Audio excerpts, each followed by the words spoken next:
C'est sans commentaire. Merci encore pour cet exposé brillant, extrêmement complet. Et je pense que si c'était encore nécessaire, on met les pendules à l'heure. Et dans les propos qui ont été tenus il y a quelques instants, je voudrais juste relever 2-3 points et puis essayer de proposer un élément peut-être non pas supplémentaire, mais qui va élargir les choses. Tout d'abord, ça a été dit plusieurs fois, parents non coupables. Et je crois qu'en effet, cette chose-là est fondamentale. Dans bon nombre de familles, on retrouve aujourd'hui des conflits à l'intérieur des couples qui vont se situer autour de l'éducation des enfants. C'est normal, nous venons chacun d'une histoire, nous avons des visions différentes de l'éducation, et donc chacun d'entre nous a envie de reproduire un petit peu le modèle dans lequel il a été élevé. Ça fait partie des choses très classiques. Mais par contre, il existe des conflits plus complexes. C'est en effet qu'est-ce qui va se jouer au niveau des écrans à l'intérieur des familles. Et c'est ce que vous avez abordé très rapidement tout à l'heure, mais qui dans la tradition juive est un élément fondamental qui est le principe de l'exemplarité. L'enfant a besoin d'une référence. Il la cherche, elle est un élément fondamental pour lui. Et au fond, il n'attend qu'une chose, c'est que nous soyons, nous, en tant que parents, ces références de ce qu'est un adulte. C'est quoi un adulte? Papa, maman, c'est quoi un adulte? Et un adulte, a priori, eh bien, c'est censé être nous. Quelle différence il y a entre un adulte et un enfant? En dehors d'un corps qui n'est plus le même, c'est avant tout une construction intérieure, et surtout, comme cela a été dit tout à l'heure, la capacité d'avoir une forme d'exigence par rapport à soi-même. Cette exigence par rapport à nous-mêmes, c'est quelque chose qui nous permet de vivre suivant notre éthique, et ce, quels que soient nos moments de vie, et sans avoir même besoin d'être confrontés au regard de l'autre ou à la pression du système. Il y a quelques bonnes années de cela, nous avions créé un mouvement de jeunesse. Et je me rappelle de la première colo, dans laquelle il était intéressant de voir où se situait l'éducation et où se situait le dressage. Le dressage, si le dresseur n'est pas là, eh bien, l'animal dressé n'a pas de raison de faire les gestes auxquels il a été habitué. Et au niveau d'un enfant, c'est se brosser les dents, avoir une hygiène corporelle minimale et savoir gérer son quotidien. Il était intéressant de voir qu'il y avait des enfants qui n'avaient pas besoin de la présence et du regard de l'adulte pour faire un certain nombre de choses qu'ils avaient intégrées, qu'ils s'étaient déjà appropriées. Pourquoi? Parce qu'il y avait ici une démarche de transmission dans une relation d'un adulte à un enfant et non point dans une relation de celui qui possède le pouvoir par rapport à celui qui ne l'a pas. Lorsque la relation est une relation de force, lorsqu'on est dans un rapport de force, il y a des chances que l'enfant soit à notre écoute. Pourquoi? Parce que nous sommes plus forts que lui. Et c'est là où on rentre dans les systèmes, si tu fais ceci, tu auras cela, si tu ne fais pas ceci, tu n'auras pas cela, etc., etc. Et souvent ça marche. Mais l'enfant ne sait rien approprier, et c'est la raison pour laquelle le jour où le parent n'est plus là, ou alors la peur que l'on a instillée chez lui disparaît, ou alors les systèmes de culpabilisation ne fonctionnent plus, c'est à ce moment-là où il se retrouve seul face à ses désirs, de l'immédiateté, la dopamine et tout ce qu'on a pu voir, et il est un petit peu perdu. L'enjeu, il est de savoir comment nous allons apprendre à nos enfants à avoir une exigence par rapport à eux-mêmes. Comment est-ce qu'on y arrive? Eh bien, la réponse, elle est simple. C'est à travers l'observation qu'ils auront de notre modèle de fonctionnement à nous-mêmes en tant qu'adultes au quotidien. Qu'est-ce que nous attendons de nous-mêmes qui ne nous est pas imposé par la société et par la religion? C'est-à-dire, à quel moment je suis là en train de me dire, mais au fond, comment je pense que je devrais être, comment je devrais fonctionner. Et ça va passer évidemment, et puisque c'est le sujet de ce soir, beaucoup à travers le rapport aux sollicitations extrêmement puissantes du monde des écrans. On a cherché à cachériser les écrans à travers le fait qu'il y a beaucoup de cours, qu'il y a beaucoup de groupes WhatsApp dans lesquels on vous donne toutes sortes d'informations, de chaînes de psaumes, que sais-je. Mais je pense que très souvent, ce sont des éléments qui nous empêchent de développer quelque chose, c'est-à-dire nous sommes à nouveau des individus qui sommes passifs et qui ne développons pas nous-mêmes notre propre relation au savoir, à la connaissance, à l'étude, à une forme de proactivité à l'intérieur de notre vie. Bon nombre de personnes écoutent des cours, et non comme on les écoute, donc on est devant l'écran. Ah, mais c'est un cours de Torah, c'est super, mais où et à quel moment va se développer une forme non point d'indépendance, mais de démarche, d'effort pour aller chercher la connaissance, pour aller prendre un livre, pour réfléchir et pour essayer à nous-mêmes de nous développer en tant que tels. Nous sommes aussi dans une forme de dépendance par rapport à des informations, un savoir, mais qui nous laisse passifs. Alors évidemment, je sais que je jette un petit peu ici une pierre dans la mare, et vous me direz vous-même, vous en faites des comptes. C'est vrai. C'est ce que j'appellerais un produit d'appel. C'est un point de départ et non point un point d'arrivée. Le plus grand bonheur pour un enseignant, c'est lorsque ses élèves le quittent parce qu'ils ont décidé de grandir par eux-mêmes et d'eux-mêmes d'aller se coltiner pour aller chercher le savoir. Et je crois que réussir à le faire dans ce domaine, c'est créer aussi une forme d'état d'esprit dans lequel nous voyons à l'intérieur de l'écran, même lorsque nous l'avons entre guillemets cachérisé, un outil que nous allons utiliser à un instant T par rapport à une fonction qui doit être la sienne. Et quand je rencontre des adolescents et des adultes aussi, je leur pose généralement la question suivante. Qu'est-ce que tu es parti chercher? Est-ce que tu l'as trouvé? Et est-ce que tu aurais pu le trouver autrement? Qu'est-ce que tu es parti chercher? C'est-à-dire, est-ce qu'on s'interroge en amont pourquoi on y va? Pourquoi j'y vais? Mais pourquoi? Pour quelle raison? Et c'est vrai que souvent, on n'a aucune raison d'y aller. Je veux savoir ce qui se passe. Pourquoi as-tu besoin de savoir ce qui se passe? Pour quelle raison? Ministre des Affaires étrangères? Trader de haut niveau? Non. Donc pourquoi? Pourquoi tu vas aller voir les informations? Tu as besoin de savoir ce qui se passe dans le monde? Prends 5 minutes dans la journée, écoute France Info, tu seras au courant, point à la ligne. Tu as besoin d'une information parce qu'il y a la grève et donc tu veux savoir si la ligne D, C, B ou E ou ce que tu veux va fonctionner, il n'y a pas de problème. Donc tu vas chercher et là en effet, tu n'as pas d'autre moyen d'y accéder. On est d'accord?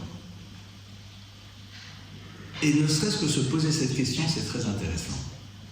Parce que si on se la pose pour soi, on aidera nos enfants à un moment, eux aussi, à se la poser, parce qu'on pourra la poser avec eux, parce que nous-mêmes, nous sommes crédibles. Et c'est vrai que quand on dit, au fond, pourquoi j'y vais? Ah, ben parce que vous comprenez, nous sommes dans la génération des boutons. Et comme, pas la guerre des boutons, et comme on appuyait sur plein de boutons, de la machine à laver, à sécher, à ceci, à cela, à livrer, on a du temps. Et comme on a du temps, c'est très angoissant de disposer de temps. Alors on va faire en telle sorte de penser qu'on n'en dispose plus. Et c'est ce que vous disiez tout à l'heure, prenons notre temps d'écran. Et voyons ô combien nous n'avions pas besoin de tout ce que nous avons vu. Je vais vous faire une confidence que j'ai l'habitude de faire, ça fait plus d'1 an et demi que je ne regarde plus du tout les informations, d'aucune manière. Et je sais parfaitement ce qui se passe dans le monde, et pour la finale de la Coupe du Monde, c'était pas compliqué, j'avais qu'à ouvrir les fenêtres, et chaque fois que j'entendais hurler, je savais qu'il y avait un but. Alors vous allez me dire que je suis un peu extrémiste. Oui et non, parce que je constate que vous êtes parfaitement au courant de ce qui se passe dans le monde, sans avoir besoin de le rechercher de manière constante. Vous pouvez prendre un moment, comme le dit le roi Salomon, l'akol zman varet. Il y a un temps pour tout. La question est de savoir qu'est-ce qu'on fera du temps. Est-ce qu'on a un programme? Est-ce qu'on a un objectif? Et ça, en tant que parent, ça peut être très intéressant. Quel est notre objectif par rapport à notre enfant dans les 6 mois qui arrivent? Sur quel point on aimerait commencer à le faire travailler? Sur l'écoute, sur que sais-je? Il y a tellement de sujets sur lesquels on peut commencer de manière très microscopique. Évidemment, ce sont des enfants à faire un petit travail sur eux. Et ça, c'est quelque chose qui nous appartient complètement. Vous savez qu'il y a bon nombre aujourd'hui de jeunes qui sont issus de familles pratiquantes et qui ne respectent plus le Shabbat en cachette. Pour une raison très simple, c'est qu'ils vont aux toilettes pour pouvoir regarder leur portable. J'en connais pas un, j'en connais pas deux, j'en connais pas trois, j'en connais bien plus. Et qui sont parfaitement conscients des choses, seulement, comme ça a été expliqué, ça devient, comme ils le disent, plus fort qu'eux-mêmes. Regardez dans les synagogues, le matin, combien de personnes sont en train de sortir régulièrement leurs écrans? Quoi, tu es médecin de garde, urgentiste? Alors si oui, évidemment, je te comprends. Si c'est parce que tu dois signer le contrat du siècle et qu'il n'y aura qu'un seul appel, je te comprends, je risque de faire la même chose que toi sans aucune ambiguïté. Mais en dehors de ces cas qui sont relativement rares, on est là, et nos enfants nous voient. Et donc comprennent qu'au fond, on a le droit de répondre oui à toutes les sollicitations. Alors tous les conseils qui ont été donnés, évidemment, qui ont lieu d'être, on rentre, pendant qu'on il n'y a pas d'écran, pendant qu'on les accueille, il n'y a pas d'écran, pendant qu'on leur parle, il y a tout ça évidemment, c'est du domaine de l'évidence, je ne vais pas le répéter, vous l'avez entendu, et aujourd'hui c'est entendu de plus en plus. Mais je crois que ce qui est important, c'est de comprendre qu'est-ce que c'est en train de nous dire à nous. Et je citais un texte. On m'avait demandé il y a quelques mois d'intervenir dans un cadre dans lequel plusieurs personnes développent l'univers du métaverse. Et on voulait savoir un petit peu quelle était la vision Torah de ça. Alors, vous savez, il faut regarder les textes. Lorsque Adam et Ève sont là, il va y avoir ce fameux Nachash, ce fameux serpent. Alors qu'est-ce qu'il est, comment ça fonctionne, j'en sais rien.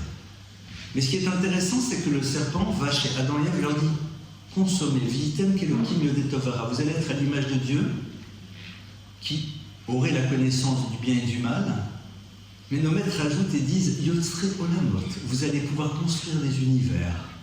Et ils rajoutent « Et comment ?» À travers la notion du dimayon, de l'imaginaire.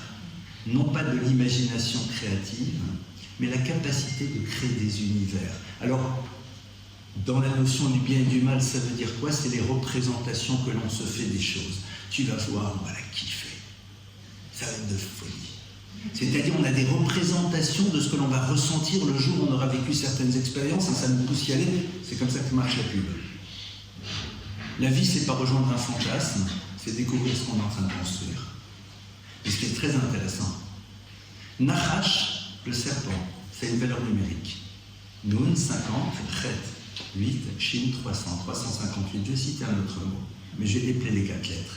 Mem 40, Shin 300, Yud 10, Chet 8, 358, je viens de dire Mashiach, le Messie. Et nos maîtres de dire que l'époque que l'on appelle pré-messianique sera totalement confronté à la problématique du Nachash, c'est-à-dire le monde de l'imaginaire, le monde dans lequel tu peux t'échapper à ta réalité. J'appelle le métaverse le shit technologique.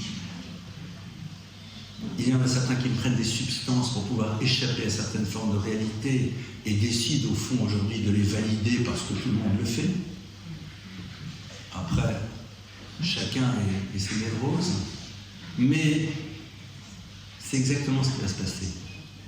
Un point sur lequel vous n'avez pas eu le temps, mais je sais que vous en parlez aussi, et qui est fondamental, et aujourd'hui je pense qu'on ne voit pas les choses venir.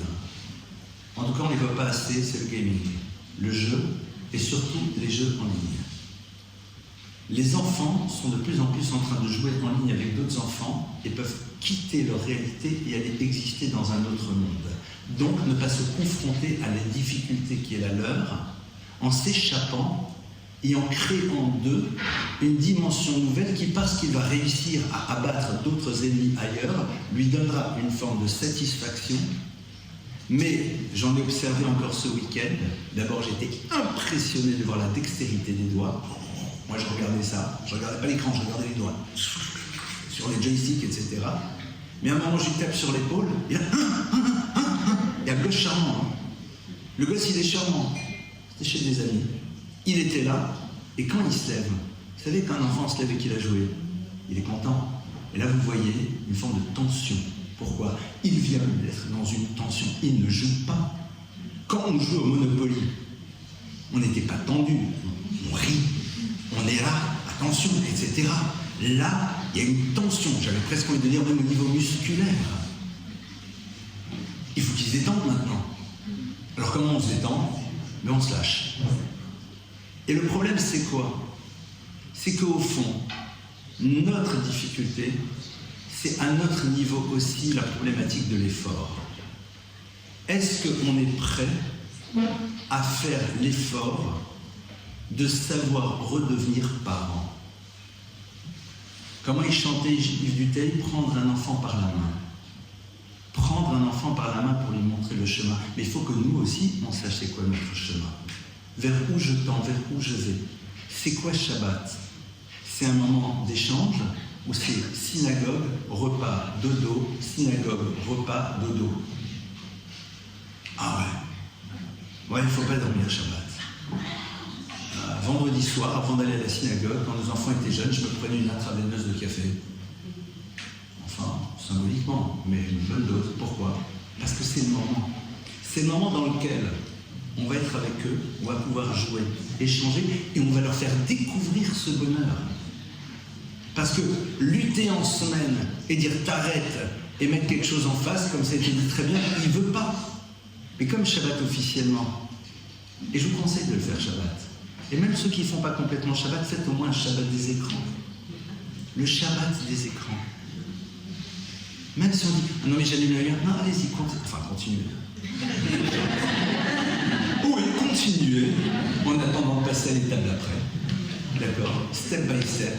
La vie, c'est des évolutions step by step, mais le Shabbat des écrans, on peut faire.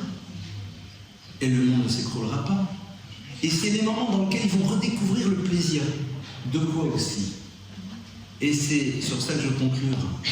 Ils vont redécouvrir les plaisirs de ce qu'on appelle une relation qui structurellement est verticale, mais qui peut être horizontale. La relation parent-enfant, elle est verticale. Je suis le parent, il est l'enfant. Il me regarde, il m'observe. Il voit en quoi je suis le modèle de l'adulte.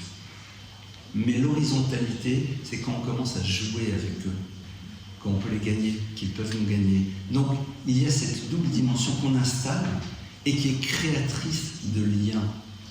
Et lorsque l'enfant a goûté au bonheur du lien, alors évidemment, il a envie de le reproduire. Prenons aussi sur nous un certain nombre de règles, en dehors de ce qui se passe à la maison. Le matin, tu n'es pas obligé de regarder tout de suite ton téléphone. Samedi soir, après Abdallah, tu n'es pas obligé de le regarder tout de suite. Et tu te rends compte qu'au fond, rien ne s'est passé. Rien ne s'est passé. Prenez des moments pour consulter vos WhatsApp. Organisons-nous dans la gestion du téléphone. Vous me dites, et vous le faites? Je dirais, pas vraiment, mais j'essaye. Par contre, ce qui est sûr, c'est que sur mon portable, il y a des restrictions et je n'ai pas le code. Clairement. Parce que je n'ai pas envie d'être perturbé par des images que je n'ai pas envie de voir. Clairement. J'ai demandé à un de nos garçons, je lui ai dit, est-ce que tu peux me mettre? Il m'a dit, bien sûr. Je lui ai dit, est-ce que je peux le faire sauter? Il m'a dit, toi, je ne pense pas. Mais si tu veux le faire, tu peux. Mais de toute façon, je m'en rendrai compte. Et il me dit, pourquoi? Il dit, comme j'ai mis un code, tu vas pouvoir le faire sauter éventuellement si tu fais plein de trucs, mais tu ne retrouveras jamais le code que j'ai mis. Pourquoi? C'est très simple. J'aime le chocolat. J'adore le chocolat. Le problème, c'est qu'il y a du chocolat à la maison. Et peut-être que c'est pas très bon pour moi que j'en mange de trop. Et je vous rassure, je suis un homme fort. Et tous les jours, je me bats contre moi-même. Et je gagne. Je ne mange pas Plus de 4, Daniel. Super. Quart d'heure de pub. D'accord. Mais maintenant, ce qui se passe, c'est que vous me voyez quand même dans la journée, rôder, mais comme disait l'autre, résiste, prouve que tu existes, j'existe. Super. Maintenant, le système, il est très simple. C'est que devant l'armoire des chocolats, vous mettez un cadenas. Et le cadenas, il a une clé. Et la clé, je ne l'ai pas. Et donc, comme je n'ai pas la clé, je ne me pose même pas la question, je passe à autre chose. Au lieu d'utiliser nos énergies pour nous battre contre, on peut décider de les utiliser pour se battre pour. On choisit nos batailles. Il y en a suffisamment. À quoi ça sert de se confronter, déjà nous en tant qu'adultes, à des choses sur lesquelles on va dépenser des énergies qui seront gâchées et que l'on ne pourra pas utiliser pour autre chose. De la même manière, les énergies que vous allez dépenser aujourd'hui en tant que parent, eh bien, ce sont des énergies que l'on va utiliser pour construire et pas juste pour réparer. Arrêtons d'utiliser nos énergies pour réparer. Utilisons-les pour construire. Le combat, parce que c'est un combat, il est incroyable. Rav Tversky est un psychiatre, était malheureusement, il n'est plus de ce monde, un psychiatre juif américain, mais un très très grand maître en Torah. Quand vous le voyez, Rav Tversky est un homme avec une barbe, une rave, etc. C'est un grand Talmid Chacham. Il était de ceux qui ont développé les premiers centres d'addictologie aux États-Unis. Et il a dit, vous savez, Internet, c'est pas le Yetzer Hara, c'est pas ces forces du mal qui nous poussent. Il dit, c'est pire, c'est le Satan. Le Satan, dans la tradition juive, c'est quoi? Eh bien, ce sont les énergies qui sont à l'origine de tout ce qui va mal. Et il dit, c'est un malach, c'est un ange. Et avec un ange, on ne peut pas se battre. Le combat est colossal. Mais quelque part, je pense qu'il doit y avoir une chose qui doit se mettre en place, c'est une solidarité. Solidarité dans les couples. La solidarité du couple autour de cela. C'est-à-dire, si tu as besoin de ton portable pour fuir une réalité qui ne te nourrit pas dans le couple, construisons une nouvelle réalité qui va nous permettre de nous sentir bien l'un avec l'autre. Mettons-nous nos règles à l'intérieur de la relation par rapport à l'utilisation du portable, même si les enfants ne sont pas là. Reprenons le temps de découvrir le bonheur de partager des choses, de ressentir des choses, d'être tout simplement proches l'un de l'autre. Et évidemment, encourageons-nous mutuellement. Soyons prêts aussi à donner à nos enfants des encouragements. Leur montrer qu'au fond, on fait cela, mais quelque part, on est adulte parce qu'on est capable de poser des règles et de nous y tenir. Pourquoi ? Parce que si le portable, c'était une barre chocolatée, et que l'enfant est peut-être potentiellement allergique à l'arachide, et qu'il y a marqué sur le portable barre de chocolat, peut contenir des arachides, je suis sûr qu'il n'y a pas un parent au monde qui craquerait. Il tiendrait. Parce que la dimension impliquante des choses est suffisamment forte pour qu'il soit capable de trouver et d'avoir conscience qu'il a des énergies pour pouvoir tenir. Prenons la mesure de ce qui est en train de se jouer. Là, je crois qu'on l'a vu de manière extrêmement claire. Et quelque part, dans la vie, on rate, mais on rate souvent. Alors essayons de rater le moins possible et de faire en telle sorte que le futur de nos enfants puisse, Bezrat Hashem, se conjuguer au plus que parfait. Je vous remercie pour votre écoute.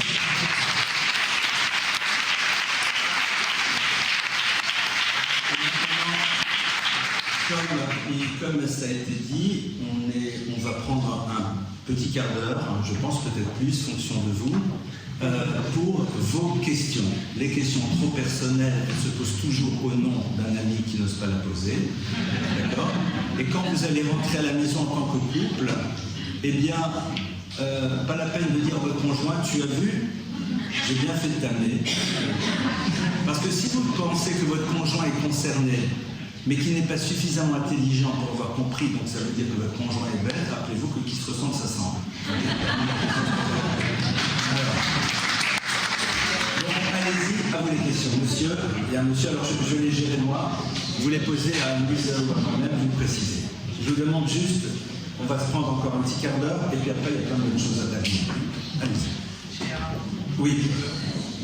Normalement, il y a un micro, je crois. Il y a un micro? Devant vous, il n'y a pas un micro? Non. Il y en a. Ah oui, il y a un micro. Oui. Tout d'abord, merci pour cette conférence et la densité d'informations que vous avez pu nous apporter. À plusieurs reprises dans votre conférence, vous avez fait référence, mais non référence finalement à tous les professionnels qui ne connaissaient pas les méfaits des écrans. Est-ce que vous avez été contacté par les pouvoirs publics ou vous avez approché les pouvoirs publics pour essayer d'activer ce phénomène, en fait, contre-mesure en quelque sorte pour pouvoir agir vu la vitesse à laquelle la statistique augmente? Alors, c'est une question très sensible. Oui, on essaie, mais c'est très compliqué. Autant au niveau local, donc les mairies, les régions, les départements, tous ceux qui nous appellent, on est donc un collectif de 10 personnes, on est très écoutés et les personnes voient sur le terrain que ça correspond à ce qu'ils constatent aussi. Mais au niveau du gouvernement, il y a vraiment un plafond de verre. Et comment vous dire? D'abord, il y a un lobby du numérique qui est dit EdTech très puissant, donc c'est ceux qui numérisent l'école, qui travaillent avec des scientifiques, des psychiatres, des psychologues, qui trouvent, comment dire, il y a des scientifiques qui créent des logiciels éducatifs et ensuite aux entreprises du numérique de les rendre ludiques. Et il y a quand même, le gouvernement est quand même favorable à l'école numérique.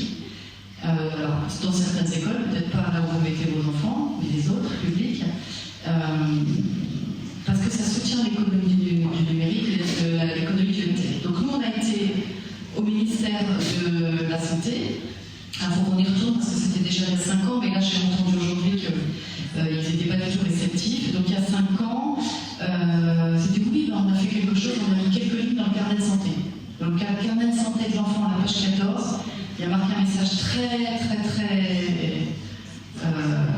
fade. L'enfant se développe mieux quand il est dans la vie réelle, il faut faire attention des termes à la télé. Donc ça ne suffit pas. Et puis personne ne lit la page 14 du carnet de santé. Et quand on a été dire, par exemple, le secrétariat du handicap, si on leur dit qu'il y a une augmentation considérable des enfants, comme un dossier MDPH, c'était l'ancienne secrétaire du handicap, comment elle s'appelait, Sophie Cluzel, elle disait mais je me félicite qu'il y ait de plus en plus d'handicapés à l'école. Parce qu'elle dit ça veut dire qu'on les intègre mieux. Mais en fait, on voit bien qu'il y a que certains types de handicap qui augmentent et pas les autres. Bon, pour l'instant, il y a une forme de non-recevoir au niveau du gouvernement. Pour vous dire, il y a une députée LRM qui s'appelle Caroline Janvier, qui a proposé une loi pour les tout-petits, avec vraiment une loi qui m'a appelé, qui m'a dit qu'elle avait mon lit, qu'elle avait mon travail, son assistante parlementaire travaille avec nous. Mais par contre, après, au moment de proposer la loi à l'Assemblée nationale, elle ne peut plus nous citer parce que comment vous dire, certains psychologues et psychiatres me disent ah ben non, si c'est collectif cause, si c'est Marie Corda, c'est pas possible, c'est trop alarmiste, on ne veut pas travailler avec elle, donc c'est pas possible au niveau du gouvernement. Pour qu'elle puisse passer sa loi là, dans quelques jours, elle ne peut pas être auditionnée officiellement à l'Assemblée nationale. Et moi j'ai été appelée à l'Assemblée nationale 2 fois. La première fois, donc, les assistants parlementaires me reçoivent, je parle pas seulement moi, on parle longtemps, etc. Et au moment du colloque à l'Assemblée nationale, il n'était pas question qu'on parle. C'était d'autres personnes qui ont un message beaucoup plus conciliant avec les écrans. Et Adrien Taquet, qui était secrétaire d'État à l'enfance, qui est parti, à la fin, a pris le micro et a dit on n'a aucune preuve, de toute façon, du danger des écrans pour les petits, et tant on n'a pas la part, on ne fera aucune prévention. Ça, c'était il y a 2-3 ans. Donc, pour l'instant, au niveau du gouvernement, c'est impossible. Juste, si je peux me permettre, Michel Lejoel faisait état du rapport des 1000 jours qui a été commandé quand même par Macron à Cyrulnik, et qui clairement, lui, déconseille clairement, sans aucune ambiguïté, les écrans jusqu'à 3 ans à cause de toute leur toxicité. Au-dessus de cela, il dit qu'ils n'ont pas suffisamment d'études, mais évidemment que, en tout cas, il y a déjà au moins ce rapport des 1000 jours qui est sorti. Alors, le rapport des 1000 jours, il y a 2000 pages sur les écrans, grâce à 2 personnes qui font partie de la commission, c'est Nathalie Picarini et Isabelle Filiosa, qui m'ont travaillé avec moi. Et je veux dire, on s'est battu pour qu'il y ait ces 2000 pages sur les écrans. Effectivement, il y a 2000 pages sur les écrans. Sauf qu'à la fin du rapport, je crois que ça renvoie ceux qui créent les écrans pour les enfants. On leur demande de faire des études, de faire de la prévention, etc. Donc il y a effectivement un message de quelques lignes. Après, toute la conclusion, il faut former les professionnels, alerter les parents, il n'y a plus rien sur les écrans. Donc il y a cette demi-page. On s'est battu pour avoir, comme le carnet de santé, mais concrètement, on voit qu'il y a de plus en plus d'enfants sont exposés, de plus en plus de troubles, il faut des campagnes de grande ampleur, il faut arrêter d'avoir des messages conciliants avec les écrans, de dire que c'est pas dangereux, qu'il faut vivre avec. Enfin, moi je pense que, on me dit que je suis alarmiste, je pense que je suis réaliste, et eux ils sont rassuristes. Et je trouve que c'est extrêmement dangereux d'être conciliant avec ces objets qui ne sont pas du tout comme des activités autres, et qui sont comme des drogues pour nos enfants.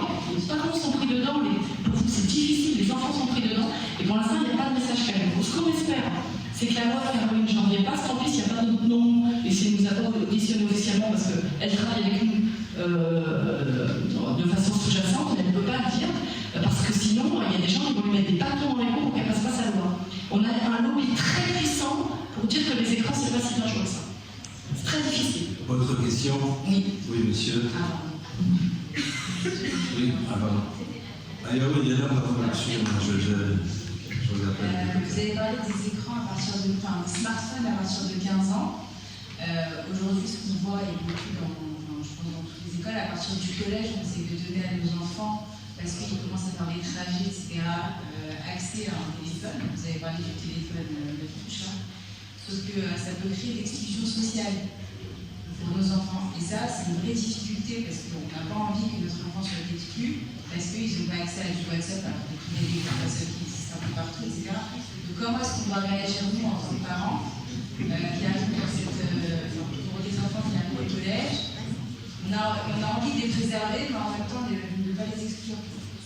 Alors, déjà, vous avez adhéré à la page Facebook Parents unis contre smartphone avant 15 ans, parce que là, vous aurez les parents qui attendent 15 ans, vous allez voir, on a tous les arguments. Et ensuite, je suis très contente parce qu'il y a beaucoup d'enseignants sur ce groupe. Et à la rentrée, il y avait des enseignants de 6e qui ont dit pour la première fois, pas tous, hein, mais il y en avait une dizaine, pour la première fois dans nos classes de 6e, il y a plus d'enfants qui n'ont pas de smartphone que d'enfants qui en ont. Donc je pense qu'il faut inverser la tendance, parce que jusqu'à maintenant, c'était 2 ans plus tôt, maintenant c'est C1 les smartphones. Donc parce que tout le monde en a, parce que etc., on ne va pas les exclure, on va vers quelque chose qui est extrêmement dangereux pour nos enfants. Donc vraiment, il faut résister, expliquer et inverser la tendance. Il faut qu'il y ait le maximum d'enfants qui attendent 15 ans. Vraiment. Et alors les groupes WhatsApp, que font ces parents? Ils acceptent de créer sur leur smartphone un groupe WhatsApp. Ils disent à leurs gamins, tu dis à tes copains, de 6 à 7, de 7 à 8 pendant 1 heure, tu peux avoir le groupe WhatsApp sur ton écran, mais après tu me demandes, etc.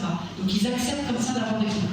Mais vous voyez, le problème des groupes WhatsApp, c'est qu'il y a du harcèlement, il y a plein de problèmes aussi. Donc il faut expliquer à vos enfants, mais c'est très dur, pourquoi vous le faites, vous les aimez, vous les protégez. Et que d'autres parents font ce qu'ils veulent, mais vous venez. Et je vous assure, un enfant peut vivre sans smartphone, peut être heureux sans smartphone, et ils vont remettre vraiment à 25 ans. Mais c'est dur, il faut résister.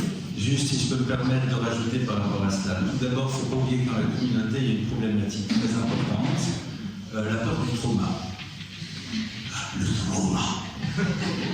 Le grand trauma.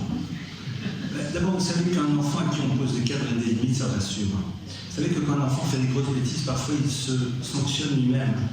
D'accord? Clairement. La notion de sanction n'est pas quelque chose qu'il faut mettre de côté. Parce que tout simplement, il faut prendre ça au premier degré.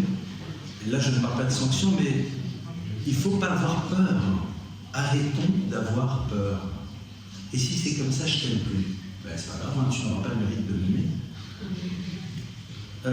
Il joue beaucoup sur ça, et il joue aussi beaucoup papa contre maman, et sur notre désir de calme. Le désir du calme et de la tranquillité. Et je voyage relativement souvent, je suis halluciné de voir le nombre de parents qui voyagent avec leurs enfants qui se prennent un voyage calme en leur mettant des écrans devant, ou alors avec toutes les tablettes qu'ils ont dans les avions, alors que c'est vraiment extraordinaire. Tu peux discuter, tu peux jouer, tu peux faire plein de choses. Ici, cette idée-là de mettre notre téléphone à disposition, alors tout à l'heure vous parliez de code. Chez nous à la maison, enfin les enfants ont grandi, mais le code, tout le monde le connaît. Pourquoi? Parce que d'abord, tu le prends et on est dans le secteur.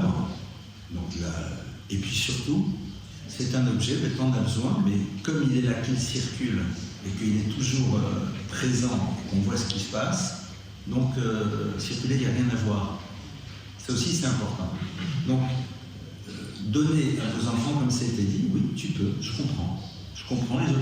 Ah, c'est comme ça, mais qu'est-ce que tu veux? Par contre, et ça c'est un principe éducatif, montrez-leur que vous n'êtes pas des gens psychorigides. Comment? De temps en temps, en faisant des choses qui vont les surprendre. On part à la pizzeria juste pour le fun. On se réveille le soir à 9h, on part et on va aller se promener, on va découvrir quelque chose de spécial dehors. C'est-à-dire montrez-leur que vous n'êtes pas des gens coincés et fermés. Montrez-leur que vous avez envie de leur faire plaisir. Et pour les ados, rappelez-leur qu'au fond, la meilleure manière d'acquérir le calme, c'est de céder à leurs désirs et leur poser la question, alors d'après toi, quel est mon intérêt? Qu'est-ce que je cherche quand je te dis non? Qu'est-ce que je gagne? Rappelez-vous, nos enfants nous aimeront pour les raisons pour lesquelles ils ne nous ont pas aimés. Et ils risquent de ne pas nous aimer pour les raisons pour lesquelles ils nous ont aimés. Mais c'est vrai que là-dessus, constance et surtout solidarité. Ça serait génial que dans les classes et dans les écoles, les parents commencent les uns avec les autres à devenir un peu plus solidaires et réussir à installer ça. Je pense qu'on peut le faire, c'est clairement. Autre question? Oui, monsieur? Monsieur, il y a encore une question. Merci. Bonsoir docteur et bonsoir monsieur Rabat. C'est pas une question, c'est plus un témoignage professionnel. Je suis kinésithérapeute et j'ai remarqué, alors déjà avec les adultes pendant le Covid, j'ai eu à peu près 4-5 fois plus de rééducation d'adultes pour des problèmes d'épaule figée, ce qu'on appelle la capsule rétractile, à force de rester figé devant l'écran. Ça c'était chez les adultes. Et concrètement chez les enfants, chez les adolescents, à l'époque c'était plutôt autour de l'adolescence, 13-14 ans, le début des scolioses. Maintenant, je suis très étonné de recevoir de plus en plus tôt des enfants, mais non pas pour une scoliose, mais même pour des stiphoses dorsales. Donc, vous l'avez un tout petit peu effleuré tout à l'heure, mais je voulais ajouter à ça, au-delà des troubles visuels et de la fatigue visuelle, il y a de plus en plus de troubles orthostatiques, des tensions sur la nuque et de mauvaises postures avec un enroulement des épaules. Et ça, si la scoliose s'ajoute après, c'est très difficile de le récupérer par la suite. Voilà, je ne sais pas si vous êtes touché par cela, si on vous en parle, mais je serais ravi de partager mes statistiques professionnelles avec vous. Oui, si vous en avez, moi je suis preneuse. Alors je ne vous l'ai pas mis parce que d'habitude mes conférences sont beaucoup plus longues, mais il y a une entreprise américaine qui a fait une étude sur des milliers de travailleurs dans une entreprise et grâce à un logiciel a imaginé comment on serait en l'an 3000. Et alors c'est exactement ce que vous dites, on sera tout courbé, le coude fléchi, les doigts griffus et les paupières à moitié fermées parce qu'on aura passé énormément de temps sur les écrans.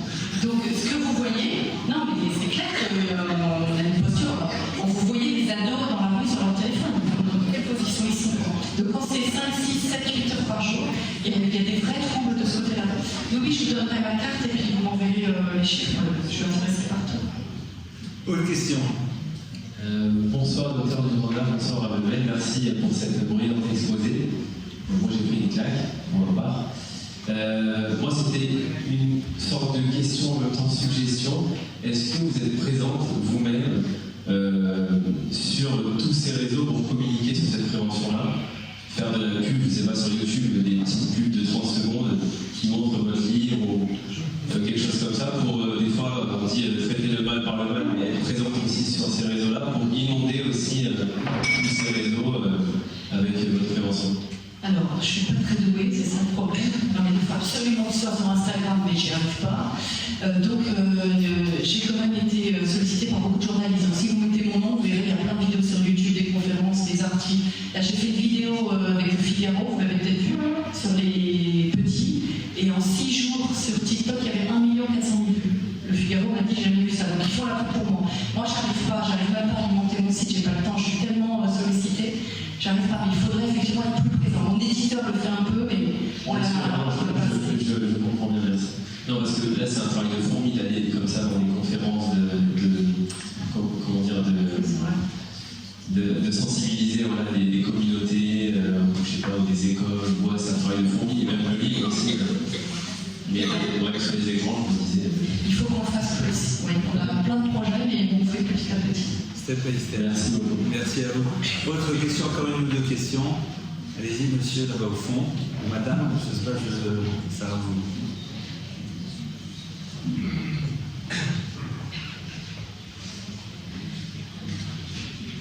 Vous en avez parlé brièvement. Est-ce que vous avez des données sur les outils de visioconférence, les FaceTime et tout, quand on expose des enfants à FaceTime avec la famille, etc. Est-ce qu'il y a de la donnée et des analyses qui ont été faites, des études Alors, sur l'impact? sur toutes les études qu'on lit, quasiment aucune. Et votre avis? Alors, je le fais que de façon bon sens, je n'appuie pas sur des études. Moi, je pense que le FaceTime d'un enfant avec quelqu'un de sa famille, c'est mieux qu'un dessin animé, parce qu'il y a un contact. Mais enfin, l'enfant, il a besoin de vraiment communiquer face à face dans la réalité et d'explorer le monde avec son corps et ses sens. Donc, il faut que ce soit quelques minutes. Moi, je dirais 10 minutes de 3 fois par semaine. Mais il n'y a pas de données là-dessus. Merci.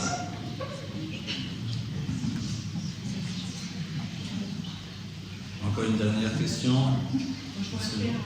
Oui. Le partage d'expérience. Oui, allez-y devant.